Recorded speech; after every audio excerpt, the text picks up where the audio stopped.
Hi everyone, welcome back to my YouTube channel. तो आज हम लोग कंप्लीट कर लेते हैं एसे 800 सीरीज़ का लास्ट एसे। और ये पूरी सीरीज़ का तीनों एसे में सबसे बड़ा एसे है। इसका नाम है engagements to report on summary financial statements. एक बार रिवाइज कर लेते हैं। जो एसे 800 था वो हम लोग तब अप्लाई करते हैं जब जो फाइनेंशियल स्टेटमेंट्स है वो स्पेशल पर्पस फ्रेमवर्क के हिसाब से हो। फिर 805 हम लोगों ने जो पढ़ा था वो तब पढ़ा था जब हमें स्पेशल कंसिडरेशंस लगाने regarding the audit of single financial statement या फिर कोई एलिमेंट हो गया, कोई अकाउंट हो गया। और उसमें हम लोगों ने ये पढ़ा था कि चाहे जनरल पर्पस फ्रेमवर्क हो चाहे स्पेशल पर्पस फ्रेमवर्क हो, अगर स्पेशल पर्पस फ्रेमवर्क होगा तो 805, 800 ऐसे, और वो जो 200 से 700 तक की सीरीज़ है वो लगेगी। एंड अगर जनरल पर्पस फ्रेमवर्क होगा तो वो वाली सीरीज़ तो लगेगी ही, और उसके साथ में केवल ऐसे 805 लगेगा। अब हम लोग पढ़ रहे हैं ऐसे 810। अब यहाँ हम लोग बात करेंगे अबाउट समरी फाइनेंशियल स्टेटमेंट्स। तो ये वाला जो ऐसे ये डील करता है विद द ऑडिटर्स रिस्पॉन्सिबिलिटी जब वो कोई एंगेजमेंट लेते हैं to report on summary financial statements जो उन्होंने नॉर्मल वाले फाइनेंशियल स्टेटमेंट से बनाए होते हैं, जो उन्होंने ऑडिट किया होता है ना, उन वाले फाइनेंशियल स्टेटमेंट से जो समरी फाइनेंशियल स्टेटमेंट्स बने होते हैं। जब हम उन समरी फाइनेंशियल स्टेटमेंट्स के लिए रिपोर्ट देते हैं तब ये ऐसे लगता है। और जनरली जिस वाले ऑडिटर ने सारे कंपाइल्ड फुल फाइनेंशियल स्टेटमेंट्स पे रिपोर्ट करी होती है वही जनरली समरी फाइनेंशियल स्टेटमेंट्स का भी ऑडिट करता है, उस पर रिपोर्ट करता है। अब समरी, जैसे आपको नाम से ही पता लग रहा है, समरी का मतलब ये हुआ that it is less detailed than financial statement, लेकिन इसमें एक स्ट्रक्चर्ड रिप्रेजेंटेशन है जो कि कंसिस्टेंट है with that provided by financial statement. तो समरी फाइनेंशियल स्टेटमेंट नाम से ही पता लग रहा है कि फुल फाइनेंशियल स्टेटमेंट्स का समराइज्ड वर्जन होता है, लेस इन्फॉर्मेशन यहाँ होती है। अब आते हैं हम अपने इस स्टैंडर्ड के पहले पॉइंट पे जो कि बात करता है एंगेजमेंट एक्सेप्टेंस। तो जो ऑडिटर है वो इस एंगेजमेंट को एक्सेप्ट कर लेता है क्योंकि वो जो ऑडिटर है उसने ऑलरेडी सब कंडक्ट करा ही होता है फाइनेंशियल स्टेटमेंट्स को, तो उसको कोई बहुत ज़्यादा उसमें और चीज़ें देखने की ज़रूरत ही नहीं होती है। ऑलरेडी वो जो एंगेजमेंट उसका चल रहा होता है उसी में ये समरी फाइनेंशियल स्टेटमेंट्स की रिपोर्टिंग का और ऐड हो जाता है। तो आपको जो है वो ध्यान रखना है कि जब भी अगर किसी ऑडिटर ने फुल फाइनेंशियल स्टेटमेंट्स का ऑडिट करा है तभी वो उसको एक्सेप्ट करेगा। अब उसको ना एक्सेप्ट करने से पहले ऑडिट कुछ बातों का ध्यान रखना होता है। पहला उसको ध्यान रखना होता है क्राइटेरिया के बारे में, और दूसरा उसको ध्यान रखना होता है मैनेजमेंट की रिस्पॉन्सिबिलिटी के बारे में। ये दो चीज़ें उसको ध्यान रखनी होती हैं। अभी तक मैंने क्या बताया, इंगेजमेंट एक्सेप्टेंस वो तभी करेगा अगर उसने फुल फाइनेंशियल स्टेटमेंट्स का ऑडिट करा हो, और वो फिर दो चीज़ें भी देखेगा बिफोर एक्सेप्टिंग दी इंगेजमेंट। पहला वो देखेगा क्या अप्लाइड क्राइटेरिया है, एंड दूसरा वो देखेगा कि क्या मैनेजमेंट की रिस्पॉन्सिबिलिटी है।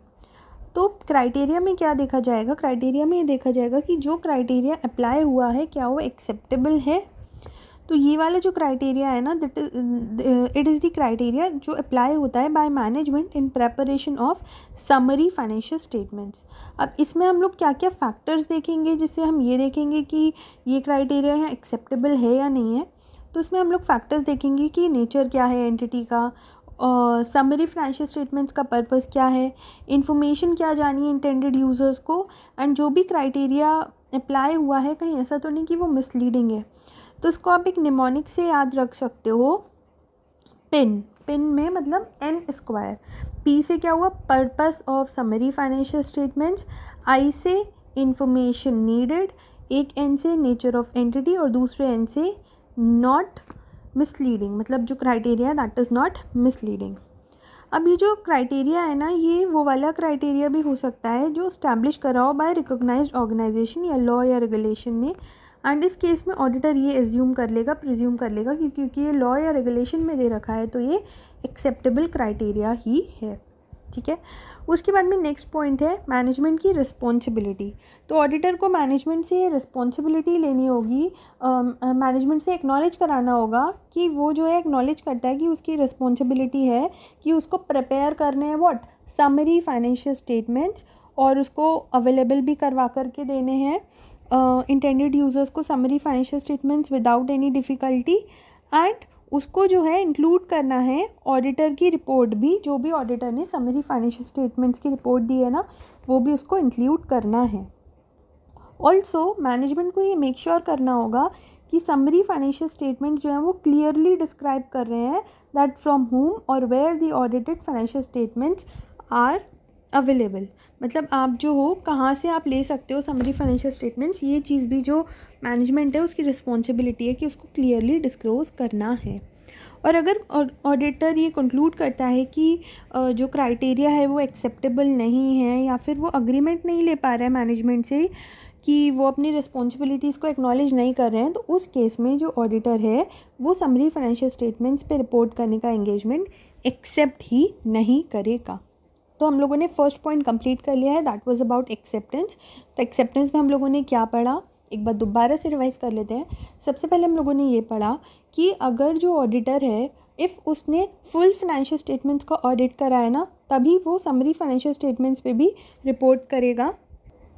फिर उसके बाद में हम लोगों ने ये देखा था कि ऑडिटर दो चीज़ें भी देखेगा, एक तो वो देखेगा क्राइटेरिया अप्लाइड और दूसरा वो देखेगा मैनेजमेंट की रिस्पॉन्सिबिलिटी। ना क्राइटेरिया अप्लाइड के लिए वो क्या देखेगा, क्राइटेरिया अप्लाइड के लिए वो ये देखेगा कि क्या वो जो क्राइटेरिया अप्लाई हुआ है वो एक्सेप्टेबल भी है या नहीं है, जो मैनेजमेंट ने समरी फाइनेंशियल स्टेटमेंट्स में लगाया है। अब इसके फैक्टर्स क्या है, इसके फैक्टर्स हैं डिटरमाइन करने के लिए कि क्या एंटिटी का नेचर है, पर्पस है, इंफॉर्मेशन नीडेड है, एंड एप्लीकेबल क्राइटेरिया जो है वो मिसलीडिंग तो नहीं है। ऑल्सो अगर लॉ या रेगुलेशन ने उस क्राइटेरिया को इस्टेब्लिश करा है तो प्रिज्यूम्ड माना जाएगा कि वो एक्सेप्टेबल ही है।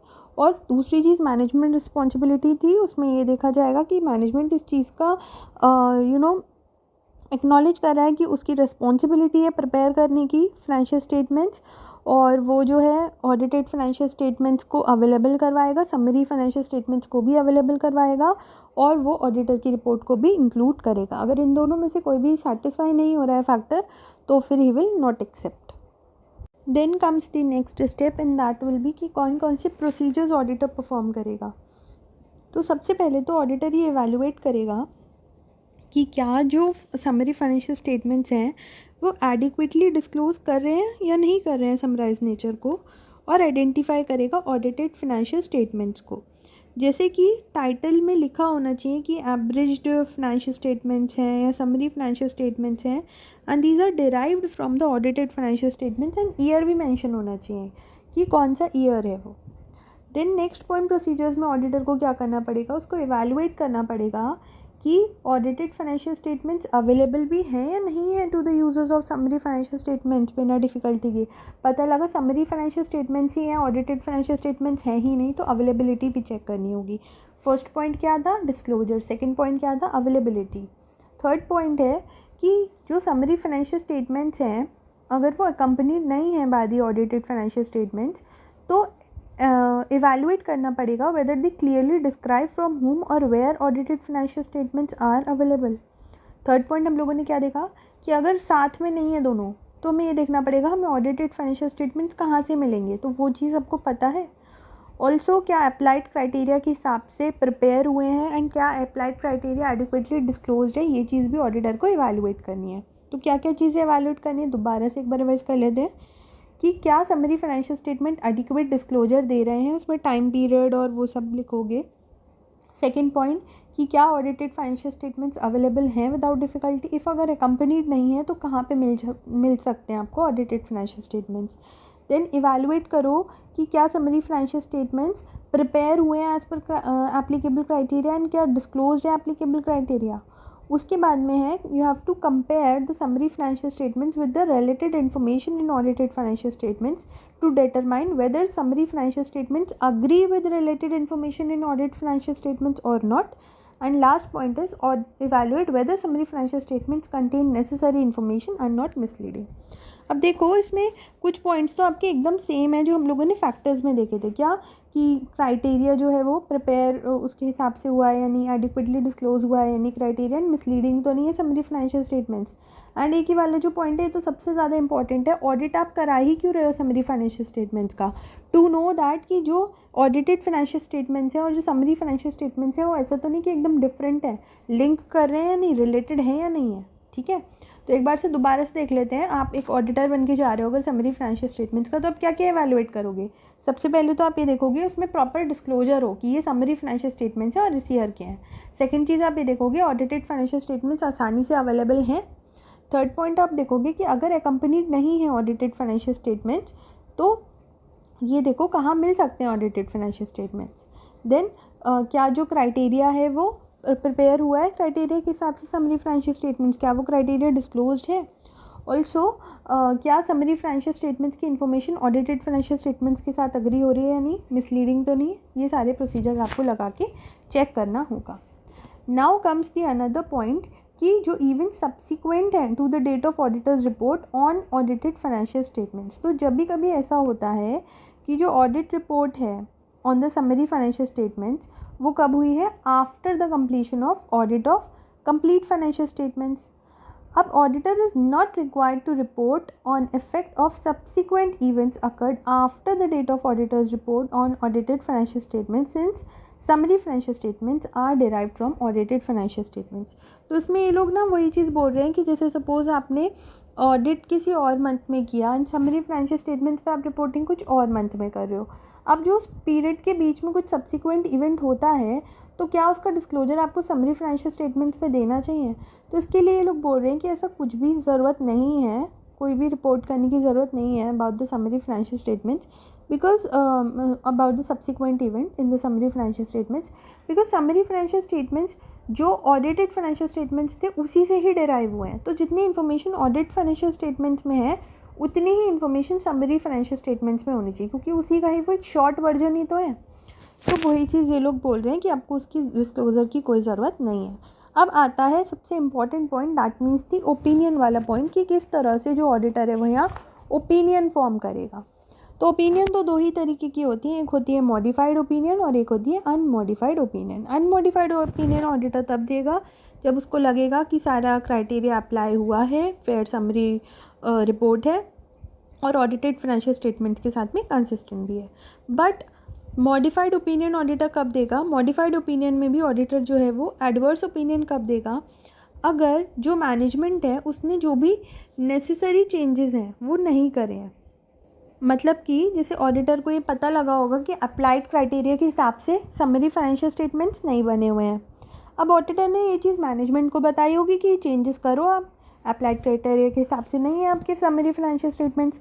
तो मैनेजमेंट ने मना कर दिया कि नहीं, हम नहीं करेंगे ये चेंजेस।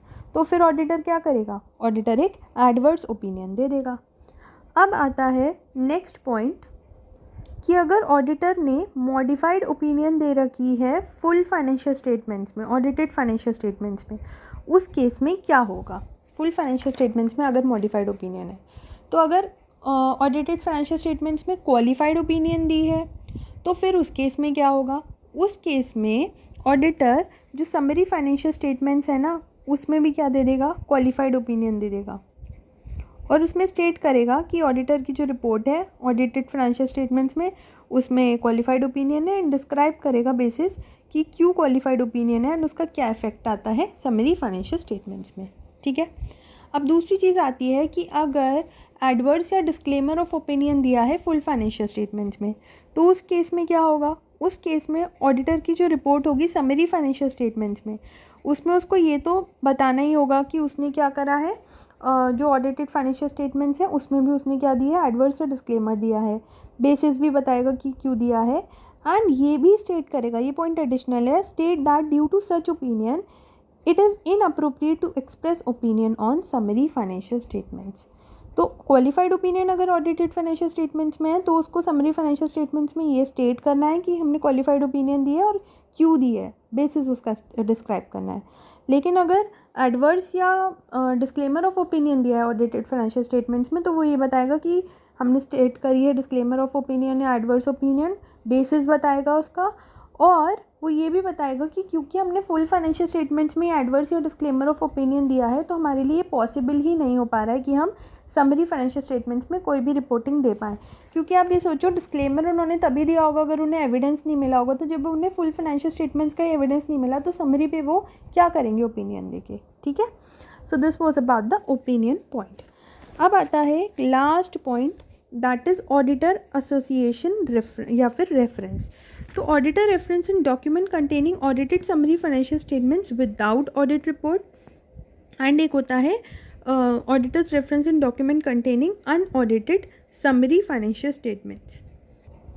तो अगर एंटिटी ये प्लान कर रही है कि वो जो है ये स्टेट करेगी कि ऑडिटर ने रिपोर्ट कराया on the summary financial statements in document containing summary financial statements, और उसके साथ में वो ऑडिटर की रिपोर्ट नहीं लगा रही है, तो ऑडिटर बोलेगा कि भैया ऑडिट रिपोर्ट तो लगाओ। और अगर मैनेजमेंट मना करती है कि हम नहीं लगाएंगे ऑडिट रिपोर्ट, तो फिर ऑडिटर ये देखेगा, एक्शंस देखेगा कि किस तरह से वो मैनेजमेंट को रोक सकता है from in appropriately associating auditor with summary financial statements in that document. मतलब वो लोग यही बोल रहे हैं कि अगर आप ये बता रहे हो कि ऑडिट हुआ है समरी फाइनेंशियल स्टेटमेंट्स का, तो ऑडिट रिपोर्ट को इंक्लूड करो, और नहीं कर रहे हो तो फिर ऑडिटर आपको रोकेगा आपका नाम मतलब अपना नाम यूज़ करने से वहाँ पे। देन नेक्स्ट पॉइंट ये है कि ऑडिटर का आपने रेफरेंस दे दिया उस डॉक्यूमेंट में जिसमें अनऑडिटेड समरी फाइनेंशियल स्टेटमेंट्स हैं। पहला वाला तो ये था कि ऑडिटेड तो थे समरी फाइनेंशियल स्टेटमेंट्स, पर ऑडिट रिपोर्ट नहीं लगाई थी आपने ऑडिटर की। दूसरा वाला केस ऐसा हो सकता है कि वो समरी फाइनेंशियल स्टेटमेंट्स ऑडिटेड ही नहीं है, तो auditor may be engage to report on financial statements of the entity but not on summary financial statement. ज़रूरी नहीं है कि उसने समरी फाइनेंशियल स्टेटमेंट्स की भी रिपोर्टिंग करी हो।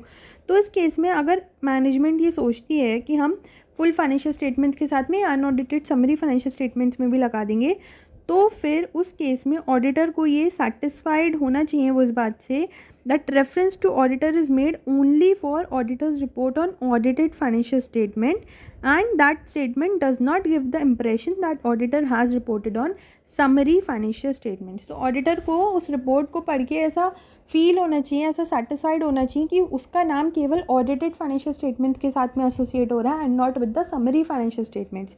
बट अगर ऑडिटर को ऐसा लग रहा है कि इन दोनों में से कोई भी एक चीज़ मिसलीडिंग हो रही है, यानी कि उसका इंप्रेशन आ रहा है उसमें या रेफरेंस हो रहा है उसका नाम समरी फाइनेंशियल स्टेटमेंट से भी, तो फिर वो मैनेजमेंट से रिक्वेस्ट करेगा कि आप इस स्टेटमेंट को चेंज करो या फिर मेरे को रेफ़र मत करो इस डॉक्यूमेंट में।